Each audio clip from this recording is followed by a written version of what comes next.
اللہ تعالیٰ نے ارشاد فرمایا، اے ایمان والو لا ترفعوا اصواتکم فوق صوت النبی،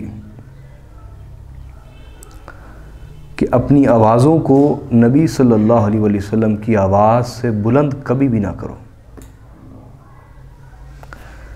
وَلَا تَجْهَرُوا لَهُ بِالْقَوْلِ كَجَهْرِ بَعْضِكُمْ لِبَعْضٍ، اور نہ ان کے سامنے اس انداز سے اونچی بولو جیسے آپس میں بات کرتے ہوئے اونچی بولتے ہو۔ أَن تَحْبَطَ أَعْمَالُكُمْ وَأَنْتُمْ لَا تَشْعُرُونَ، کہیں ایسا نہ ہو کہ تمہارے اعمال برباد ہو جائیں اور تمہیں اس کا شعور بھی نہ ہو۔ اب اس آیت کو سمجھنا چاہیے۔ اس آیت مبارکہ کے شان نزول میں امام بخاری نے، امام احمد بن حنبل نے اور امام ترمذی نے ایک واقعہ نقل کیا ہے۔ حضرت اقرع بن حابس کہتے ہیں کہ وہ حضور صلی اللہ علیہ وسلم کی خدمت میں حاضر تھے،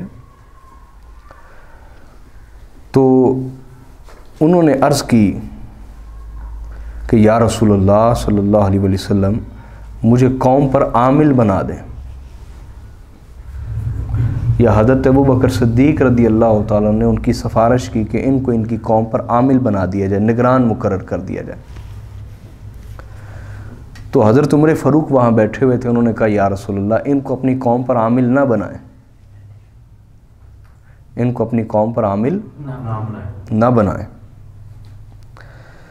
اب حضور صلی اللہ علیہ وسلم کے سامنے دونوں ہستیاں موجود ہیں، حضرت صدیق و فاروق، اور اقرع بن حابس کے بارے گفتگو ہو رہی ہے۔ وہ کہہ رہے عامل بنائیں اور وہ کہہ رہے نہ بنائیں، حتیٰ کہ بحث شروع ہو گئی اور ان کی آوازیں بلند ہو گئی۔ تو حضرت ابوبکر نے حضرت عمر فاروق سے کہا کہ تم صرف میری مخالفت کر رہے ہو، ورنہ اس کے عامل بنائے جانے میں کیا حرج ہے؟ اور حضرت عمر فاروق نے بھی اسی طرح کا انہیں جواب دے دیا۔ اب بحث کے دوران دونوں کی آوازیں بلند ہو گئیں۔ اس پر اللہ رب العزت نے یہ آیت نازل فرمائی کہ اے ایمان والو میرے نبی کی بارگاہ میں بیٹھے ہوئے حضور کی آواز سے بلند اپنی آواز کبھی بھی نہ کرو، اور نہ ان کی بارگاہ میں موجود ہو کر آپس میں اس طرح بولو جس طرح تم عامیانہ انداز میں، بے تکلفی کے انداز میں آپس میں بیٹھے ہوئے اونچی اونچی بول لیتے ہو۔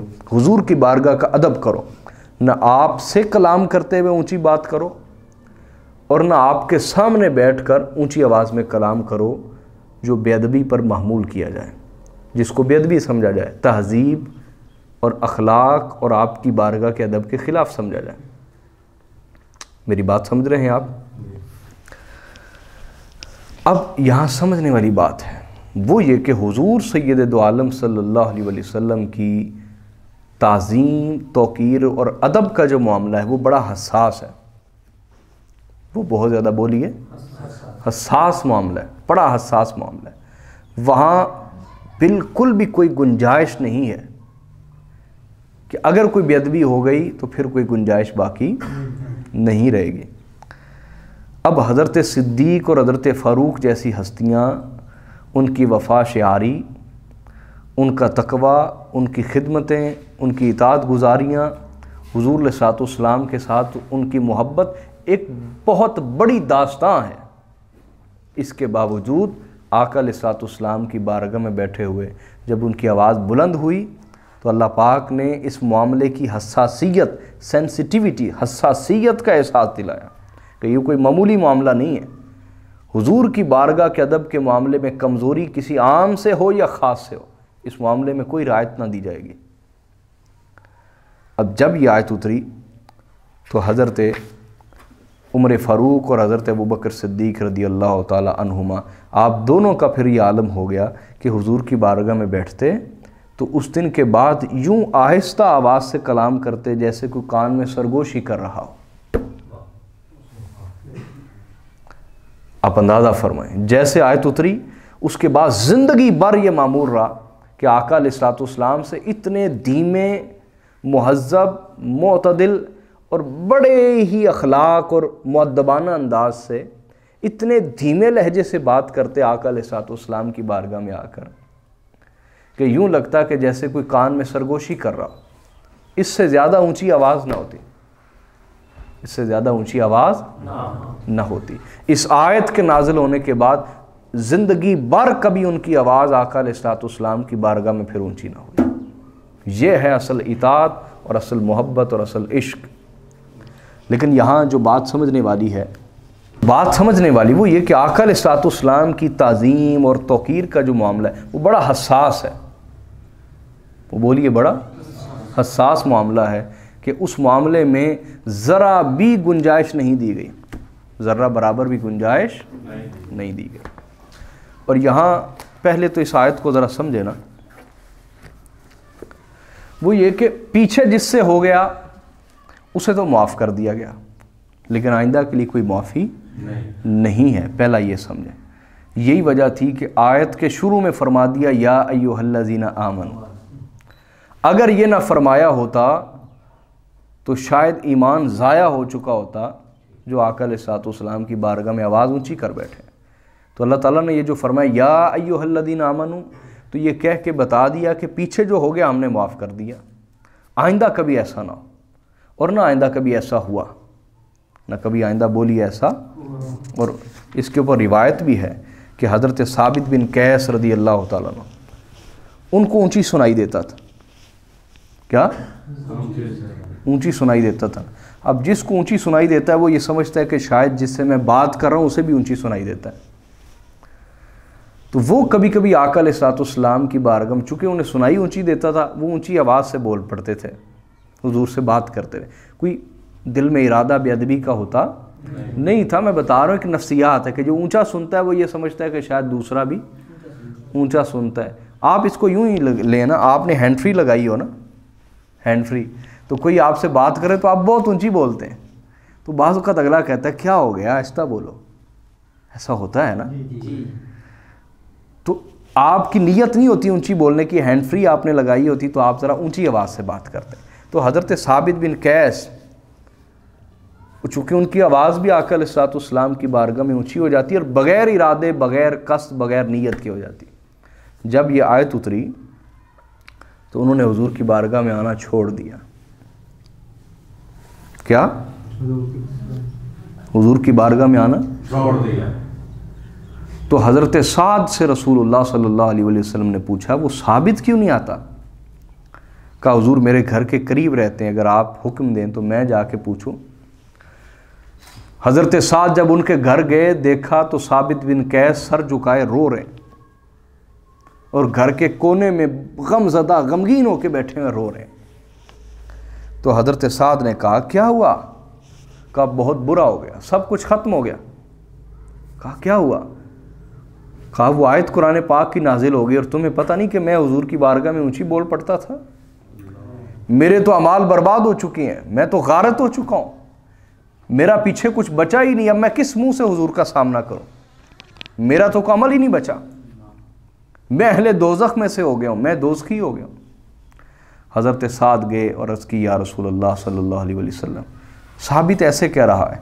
تو آقا علیہ الصلوۃ والسلام نے فرمایا جاؤ اسے جا کے خوشخبری دو کہ تم اہل دوزخ میں سے نہیں ہو، تم اہل جنت میں سے ہو۔ تم بولیے اہل جنت میں سے ہو۔ اور آقا علیہ الصلوۃ والسلام نے فرمایا کیا تو اس بات پہ راضی نہیں ہے؟ کیا کہ تو ایک بہترین خوبصورت زندگی گزارے، اور جب تیری وفات کا وقت آئے تو تو اللہ کی راہ میں شہید کیا جائے، کیا تو اس بات پہ راضی نہیں؟ انہوں نے کہا یا رسول اللہ میں راضی ہوں۔ تو پھر جب جنگ یمامہ ہوئی اس میں حضرت ثابت بن قیس شہید کیے گئے، اور شہادت کا مرتبہ بھی پایا آپ نے۔ تو اس آیت کے اترنے کے بعد کبھی بھی کسی کی آواز آقا علیہ الصلوۃ والسلام کی آواز سے بلند پھر نہیں ہوئی۔ تو یہ جو اللہ نے فرما دی نا یا ایھا الذین آمنوا، اس سے سمجھا دیا کہ جو پیچھے معاملہ ہوا ان سے جو کچھ ہو گیا وہ معاف کر دیا گیا ہے، اس کو اللہ کی بارگاہ میں کفر متصور نہیں کیا گیا، اس کو اللہ تعالیٰ نے کفر نہیں سمجھا، معاف کر دیا۔ آئندہ کے لیے معافی نہیں، آئندہ کے لیے کوئی معافی۔ یہ بڑا حساس معاملہ ہے آقا علیہ الصلوۃ والسلام کی بارگاہ۔ اب یہاں جو بات سمجھنے والی، توجہ کریں، یہاں دو طرح کے ادب کو ذکر کیا گیا۔ کتنی طرح کے ادب کو بولیے؟ پہلا ادب ہے آقا علیہ الصلوۃ والسلام سے جب کلام کرنا ہے تو آواز کو پست رکھنا ہے، اور دوسرا ہے کہ جب حضور علیہ الصلوۃ والسلام کو بلانا ہے یا حضور کی بارگاہ میں کسی سے کلام کرنا ہے، دونوں صورتیں، تو اس میں عامیانہ انداز، بے تکلفی والا انداز ہونا نہیں چاہیے، بلکہ پورا ادب بھرا انداز ہونا چاہیے، پورا ادب بھرا انداز ہو۔ یعنی حضور علیہ الصلوۃ والسلام کو جب بلاؤ، وَلَا تَجْهَرُوا لَهُ، جب حضور کو بلاؤ تو اس انداز سے نہ بلاؤ جیسے بے تکلفی کے انداز میں تم آپس میں ایک دوسرے کو بلا لیتے ہو۔ سمجھ رہے بات؟ یعنی تو اس میں منع فرمایا قرآن پاک نے کہ آقا علیہ الصلوۃ والسلام کو یوں نہیں بلانا، حضور کو بولیے یوں نہیں بلانا جیسے تم آپس میں ایک دوسرے کو بلاتے ہو بے تکلفی کے ساتھ، یعنی یا محمد کہہ کے نہیں بلانا، یا ابو القاسم کہہ کے نہیں بلانا، بلکہ یا نبی اللہ کہو، یا رسول اللہ کہو، یا حبیب اللہ کہو۔ آقا علیہ الصلوۃ والسلام کو پورے ادب بھرے انداز سے پکارو، اس طرح حضور علیہ الصلوۃ والسلام کو نہ پکارو جس طرح تم آپس میں بے تکلفی کے انداز میں ایک دوسرے کو پکارتے ہو۔ میری بات سمجھے یا نہیں؟ یا اس کی دوسری صورت یہ کہ حضور کے پاس بیٹھے ہیں صلی اللہ علیہ وسلم، تو آپس میں بھی ایک دوسرے سے یوں کلام نہ کریں جیسے بے تکلفی میں آپ آپس میں ایک دوسرے سے کلام کرتے ہیں اور اونچی اونچی بولتے ہیں۔ تو حضور کی بارگاہ کا ادب یہی ہے کہ جب سرکار سے بات کی جائے تو عام انداز سے حضور کو نہ بلایا جائے، آواز بھی پست رکھی جائے، اور حضور کے پاس بیٹھے ہوئے صلی اللہ علیہ وسلم جب کسی سے بھی بات کی جائے تو آواز کو پست رکھا جائے، اونچی آواز نہ کی جائے۔ یہاں دونوں طرح کے ادب کو اللہ پاک نے ذکر فرمایا۔ میری بات آپ سمجھے یا نہیں سمجھے؟ ہاں، جو کام جن سے فرار ممکن نہیں تھا ان پر آقا علیہ الصلوۃ والسلام نے خود استثناء دے دی، ان کی اجازت دے دی۔ مثلا حضور تشریف فرمائے، اب اذان دینی ہے، آواز تو اونچی ہوگی نا، تو اس کی سرکار نے خود اجازت دی، آقا علیہ الصلوۃ والسلام نے بولیے اس کی خود اجازت دی، کوئی وہ ایک ضرورت ہے، وہ کیا ہے بولیے؟ ضرورت ہے، اس لیے اس کی اجازت دے دی۔ حضور علیہ الصلوۃ والسلام تشریف فرما ہیں، جہاد کا اعلان کرنا ہے تو اس کی خود اجازت دے دی، کیا بولیے؟ خود اجازت دے دی۔ غزوہ حنین کے موقع پر اونچی آواز سے بلانا پڑ گیا نا، تو آقا علیہ الصلوۃ والسلام نے حضرت عباس سے فرمایا کہ انہیں بلاؤ، اس وقت ضرورت تھی، اجازت مرحمت فرمائی اونچی بولنے کی۔ حضرت حسان کو ممبر پہ کھڑا کر دیا کہ میرے دفاع میں اشعار پڑھو، تو آقا علیہ الصلوۃ والسلام کے دفاع میں نعت کے طور پر اونچی آواز سے اشعار پڑھے گئے، ان کی اجازت حضور نے خود دے دی۔ میری بات آپ سمجھے کہ نہیں؟ لہٰذا آج بھی حضور کی بارگاہ میں صلی اللہ علیہ وسلم جب کوئی درس دے رہا ہو، کوئی خطبہ ہو رہا ہے جمعہ کا، عید کا خطبہ ہو رہا ہے، یا کوئی نعت پڑھی جا رہی ہے، تو یہ آقا علیہ الصلوۃ والسلام کے ادب کے منافی نہیں ہے، اس کی حضور نے خود اجازت دی۔ لیکن جب آپس میں عام گفتگو ہو رہی ہو تو اس وقت آواز پست رہنی چاہیے جب آپ مدینہ شریف حاضر ہوں۔ سمجھ گئے بات؟ اب آقا علیہ الصلوۃ والسلام کی ظاہری زندگی میں تو یہ معنی سمجھ آ گیا، حضور کے وصال کے بعد اس کا معنی کیا ہے؟ آقا علیہ الصلوۃ والسلام کے وصال کے بعد ایک تو معنی یہی ہے جو میں نے سمجھا دیا، آج بھی مسجد نبوی شریف میں اس طرح آپ اونچی آواز سے کلام نہ کریں جیسے آپس میں ایک دوسرے کے ساتھ اونچی آواز سے کلام کرتے ہیں۔ یا آج بھی حضور علیہ الصلوۃ والسلام کو پکارنا ہے، بلانا ہے وہاں سلام کرتے ہوئے حضور کی بارگاہ میں قبر انور پر حاضر ہو کر، تو اس طرح آپ عام انداز میں حضور سے مخاطبت، حضور کو خطاب کر سکتے نہیں، بلکہ یا رسول اللہ کہیں گے، یا نبی اللہ کہیں گے، یا حبیب اللہ کہیں گے، یا محمد نہیں کہیں گے۔ بات سمجھ آ گئی یا نہیں؟ بولیے نا۔ ایک تو یہ معنی۔ دوسرا، آقا علیہ الصلوۃ والسلام کے وصال کے بعد اس کا معنی یہ بھی ہے کہ حضور نے جو حکم دے دیا، آقا علیہ الصلوۃ والسلام نے بولیے جو اس حکم پر کوئی رائے نہ دی جائے، وہ رائے بھی اونچی آواز کرنے کے مترادف ہوگی۔ اس چیز کو سمجھے، یہ ٹیکنیکل چیز ہے۔ آقا علیہ الصلوۃ والسلام جو رائے دیں اور فرما دیں کہ میری رائے ہے، اس پر آپ رائے دے سکتے ہیں۔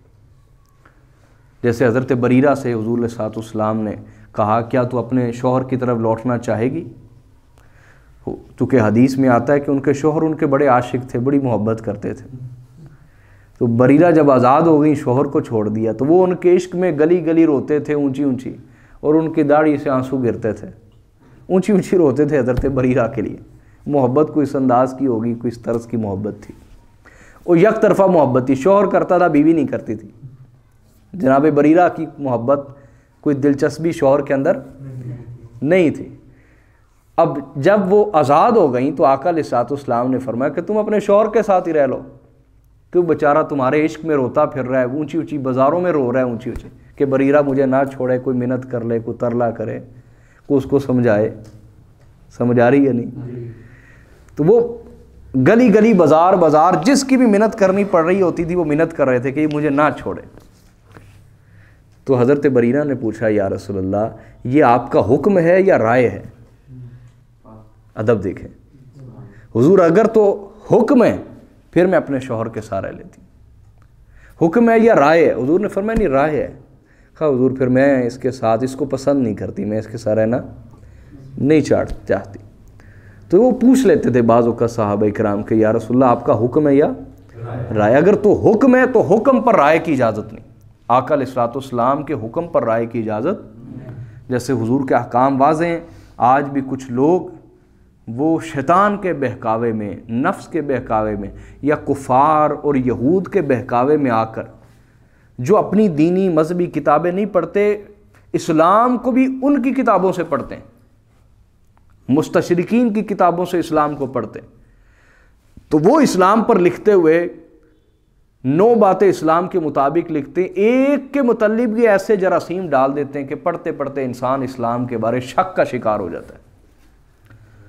اب چونکہ انہوں نے انگریزی لٹریچر پڑھا ہوتا ہے، وہ کہتے ہیں ہم اسلام کو جانتے ہیں، اور اپنی توہین سمجھتے ہیں کسی عالم کے پاس بیٹھ کر اپنا شک دور کروانا، وہ اپنی توہین سمجھتے ہیں۔ آپ کا جو سیکولر طبقہ ہے وہ اپنی توہین سمجھتا ہے کہ کسی داڑھی والے، پگڑی والے، کسی عالم، کسی راہبر، کسی پیر کے پاس بیٹھ کر اپنے ذہن کے اشکال دور کرے، شکوک دور کرے، شبہات دور کرے، اپنے نظریات ٹھیک کرے، اندر کے سوالوں کے جوابات پائے، وہ اپنی توہین سمجھتے ہیں۔ اب نتیجتاً کیا ہوتا ہے، بالآخر ان پہ وقت وہی آ جاتا ہے کہ حضور کا کوئی حکم سامنے آتا ہے وہ اس پر رائے دینے لگ جاتے ہیں۔ اب یہ بھی حضور علیہ الصلوۃ والسلام کی گستاخی اور بے ادبی ہے، حضور علیہ الصلوۃ والسلام کی گستاخی اور بے ادبی ہے۔ اور صرف یہ سیکولر لوگوں کا حال نہیں ہے، یہ ہمارے اپنی ذاتی زندگیوں میں جو میں نے کل گفتگو کی، جو ہمارے خاندانی نظام تباہ ہوئے پڑے، وہ کیا ہے؟ حضور کے حکم کے ہوتے ہوئے ہم اپنی رائے جاری کیے ہوئے، اپنے رسم و رواج، اپنی خرافات، غلط قسم کی بدعات کے پیچھے ہم چل رہے ہیں۔ ہمارے اپنے خاندانی رواج ہیں جن کو ہم لے کے چل رہے ہیں، بعض اوقات وہ حضور کی سنت سے ٹکراتے ہیں، شریعت سے ٹکراتے ہیں، دین سے ٹکراتے ہیں، تو ہم شرم محسوس نہیں کرتے، اس وقت رائے دے دیتے ہیں کہ یہ مولویوں والی باتیں ہیں، یہ کیا خدا سے نہیں ڈرتے کہ یہ بات تو رسول اللہ کا حکم ہے۔ میری بات سمجھ آ رہی کہ نہیں آ رہی؟ تو یہ بھی حضور علیہ الصلوۃ والسلام کی آواز پر اپنی آواز بلند کرنا ہے۔ میری بات سمجھ رہے ہیں آپ یا نہیں سمجھ رہے؟ تو تمام معاملات، اپنے خاندانی معاملات، اپنی غمی خوشی دیکھ لیں، نکاح کے معاملات دیکھ لیں، شادیاں دیکھ لیں، غمی دیکھ لیں، فوتگیاں دیکھ لیں، آپ اپنے کاروبار، لین دین کے معاملات، ایک عام انفرادی، ایک عوامی زندگی سے لے کر اجتماعی زندگی تک آپ دیکھیں، جہاں جہاں بھی اگر تو ہم غفلت اور سستی کر رہے ہیں اس کی معافی ہو سکتی، جانتے بوجھتے ہوئے کہ یہ حضور کا حکم ہے اس پر اپنی رائے دے دینا اس کے خلاف، یہ سرکار کی گستاخی، اس پر معافی نہیں۔ اگر آپ کو حکم ملے، آپ کہ ہم نے قبول کیا، انشاءاللہ عمل کی پوری کوشش کریں گے، پھر سستی ہوئی وہ تو معافی مل جائے گی، لیکن اگر آپ نے ہٹ درمی دکھائی اس کی کوئی معافی نہیں ملے گی۔ میری بات سمجھ رہے ہیں آپ؟ تو یہ اللہ پاک نے فرمایا کہ کسی بھی حوالے سے حضور کی آواز پر اپنی آواز بلند نہیں کرنی، کیونکہ یہ معاملہ بڑا حساس ہے، معاملہ بولیے بڑا آقا علیہ الصلوۃ والسلام کے جو ادب کا معاملہ ہے وہ بہت حساس ہے۔